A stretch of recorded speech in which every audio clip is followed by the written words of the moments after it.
How to Excel in School. A Guide to Proper Education. Start by sitting quietly at your desk. Remain quietly seated in the classroom at all times. Playing is not allowed, and always follow along in your textbook. No electronic devices are permitted. You must only use English in class.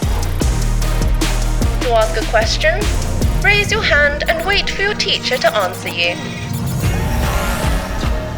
There is only one correct answer. Exams are the only way to demonstrate understanding.